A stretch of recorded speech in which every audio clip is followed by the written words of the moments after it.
बोलिए अनंत भगवान की जय हो। अनंत चतुर्दशी व्रत कथा। व्रत वाले दिन सूर्योदय से पहले ब्रह्मा मुहूर्त में उठकर अपने नित्य कर्म से निवृत्त होवें। फिर विद्वान आचार्य को बुलाकर भगवान का एकाग्रचित से पूजन करना चाहिए। श्रद्धापूर्वक पंचामृत से स्नान कराकर भगवान को नैवेद्य यानी भगवान को भोग लगाएं तथा समस्त पूजन की सामग्रियों से यथाविधि पूजन करें। बाद में भगवान का प्रसाद बंधु बांधवों तथा कथा श्रवण करने वालों को दे, फिर प्रसाद खुद लेवें। व्रत के दिन जागरण करना अनिवार्य है। इस प्रकार नियम पूर्वक व्रत तथा कथा पूजन करने से सर्व सुख आरोग्यता समृद्धि वंश धन धान्य संतान वैभव तथा विजय की प्राप्ति होती है और अंत में सायुज्य मोक्ष प्राप्त होता है। अब अनंत भगवान की कथा सुनिए। श्री सुत जी बोले कि नैमिषारण्य में पूर्व समय में गंगा नदी किनारे पर महाराज युधिष्ठिर ने जरासंध के वध के लिए एक राजसूय यज्ञ किया था। राजा युधिष्ठिर ने श्री कृष्ण भीमसेन और अर्जुन के साथ यज्ञशाला में जो अनेक प्रकार के रत्नों से सुशोभित मोती के समान कांति वाली इंद्र सभा के सदृश शोभायमान हो रही थी, उसमें यज्ञ में निमित्त सभी राजाओं को बुलाया गया। उसी समय गांधारी का पुत्र दुर्योधन उस यज्ञशाला में आया। दुर्योधन वहां सूखे आंगन को जल से भरा देखकर वस्त्रों को उठाकर धीरे धीरे चला। उसे द्रौपदी आदि स्त्रियां हंसी और आगे जल के स्थान को सूखा समझकर दुर्योधन चलते हुए जल में गिर पड़ा। उस समय संपूर्ण तेजस्वी राजा तथा द्रौपदी आदि स्त्रियों ने दुर्योधन का मजाक किया, उपहास किया। यह देखकर दुर्योधन अत्यंत क्रोधित हो अपने मामा के साथ हस्तिनापुर को चला गया। उसमें शकुनी ने दुर्योधन से मधुर वचन में कहा कि हे राजन, आप अपने क्रोध को अपने कार्य के लिए छोड़ दें, क्योंकि जुआ खेलने से आप सारे राज्य को पा सकते हैं। हे राजेंद्र, यज्ञ मंडप को चलने के लिए उठिए। ऐसा ही हो कहकर दुर्योधन यज्ञ मंडप में आए। इतने में सभी राजा यज्ञ समाप्त कर अपने अपने देश को चले गए। उसके पश्चात राजा दुर्योधन ने हस्तिनापुर में आकर युधिष्ठिर भीम अर्जुन आदि पांडवों पुत्रों को बुलाकर जुआ खेलना शुरू किया। कपट से उसके राज्य को सभ्य हड़प लिया और निरपराधी पांडवों को जीतकर वन में भेज दिया।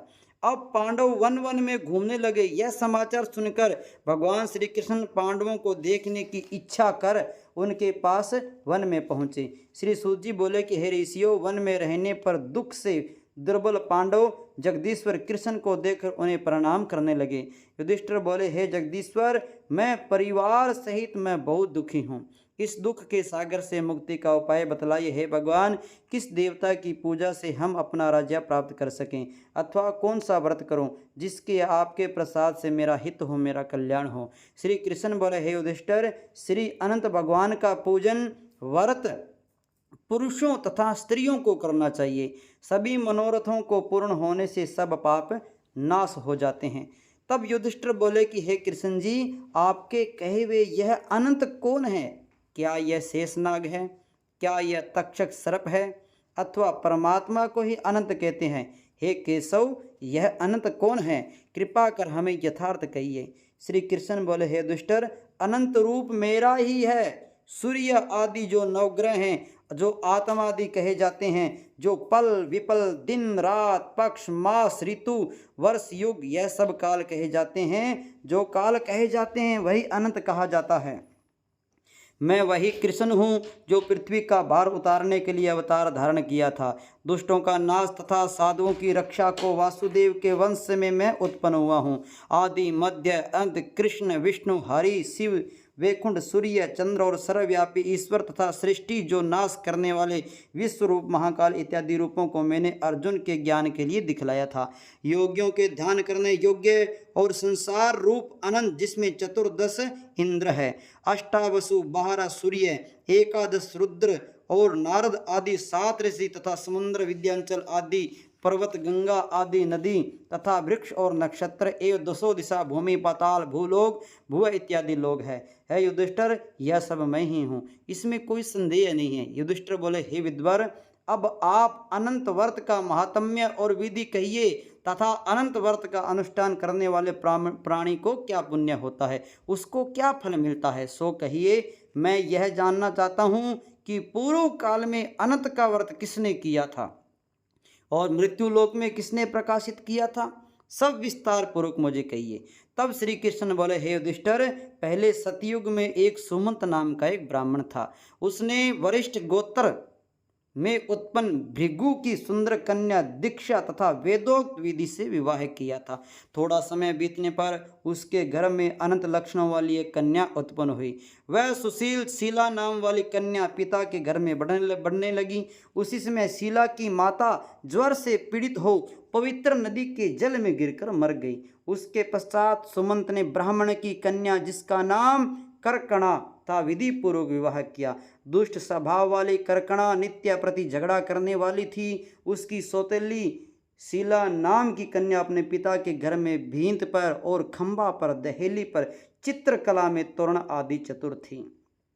नीले, पीले, सफेद, काले इत्यादि रंगीन चित्र विचित्र से सत्य शंख कमल बारंबार बनाया करती थी। इस प्रकार बहुत काल व्यतीत हुआ और इस प्रकार वह कौभार्य अवस्था वाली शीला पिता के घर में बड़ी हुई। स्त्रियों के युवावस्था चिन्ह से युक्त शीला को देख सुमंत ने चिंता की कि यह कन्या मैं किसको दूं। इस विचार से वह दुखी हुआ। उसी समय वेद को जानने वाले में श्रेष्ठ और स्त्री की इच्छा करने वाला कांतियुक्त मुनियों में श्रेष्ठ कौंडिन्य ऋषि वहां आए और बोले, हे सुमंत, तुम्हारी सुंदरी कन्या शीला को मैं वरण करना चाहता हूँ। तब सुमंत ने शुभ दिन में श्रेष्ठ मुनि से कन्या का विवाह किया।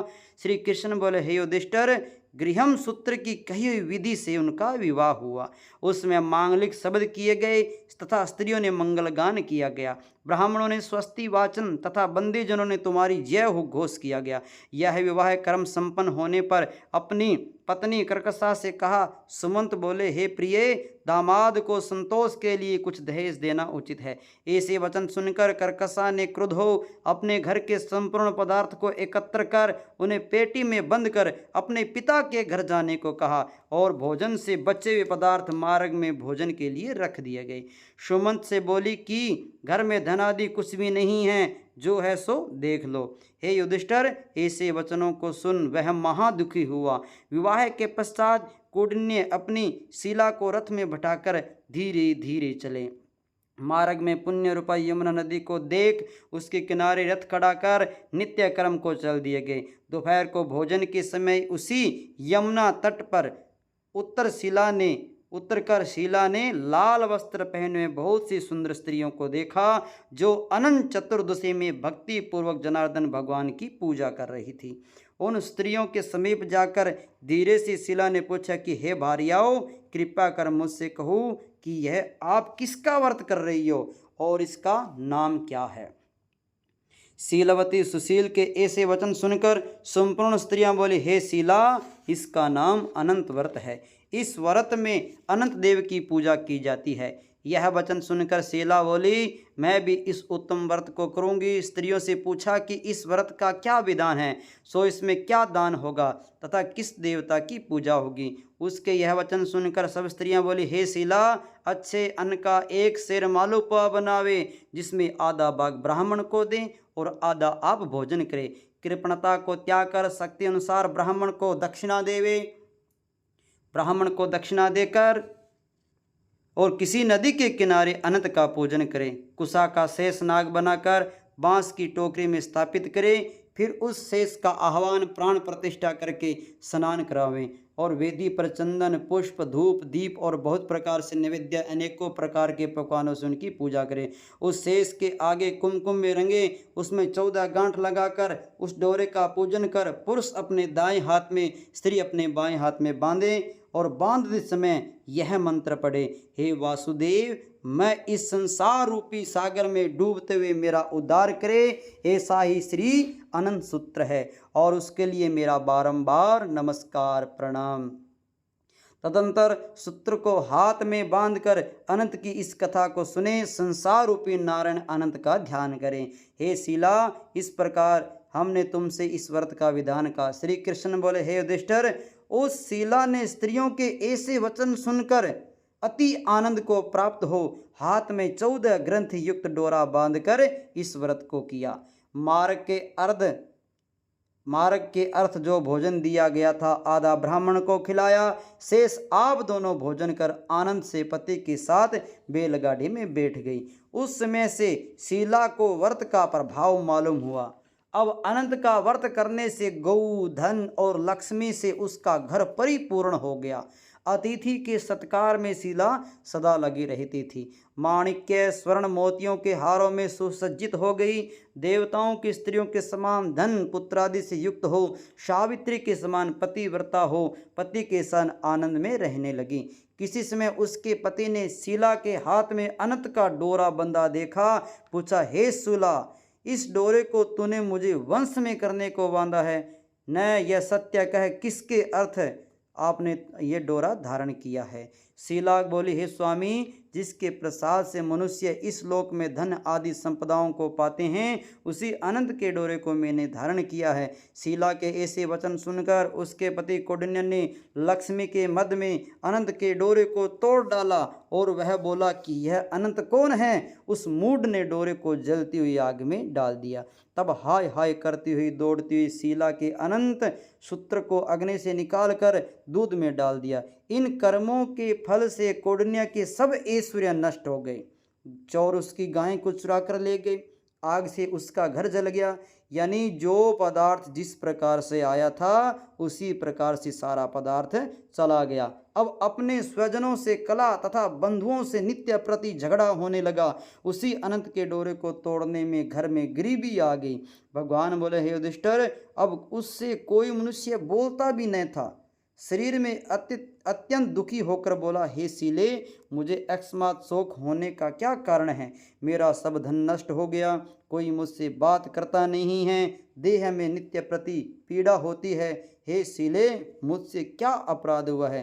क्या करने से मेरा कल्याण हो सकता है? पति के ऐसे वचन सुनकर शीला बोले, हे स्वामी, आपने जो अनंत के डोरे का आक्षेप किया है उसी के पाप का यह फल है। हे महाभाग, भविष्य में द्रव्य आदि सब होंगे, परंतु उसके लिए उपाय करो। शीला के ऐसे वचन सुनकर वह अति दुखी हो तप करने का संकल्प ले वन में जा वायु भक्षण करके तप का विचार करने लगा। ऐसे जगदीश्वर अनंत का दर्शन, जिसकी प्रसन्नता से द्रव्य आदि पदार्थ मिलते हैं और उसके आक्षेप से नष्ट हो जाते हैं, कहाँ मिलेंगे? धन आदि पदार्थ होने के सुख तथा दुख से यह विचार करता हुआ है निर्जर वन में घूमने लगा।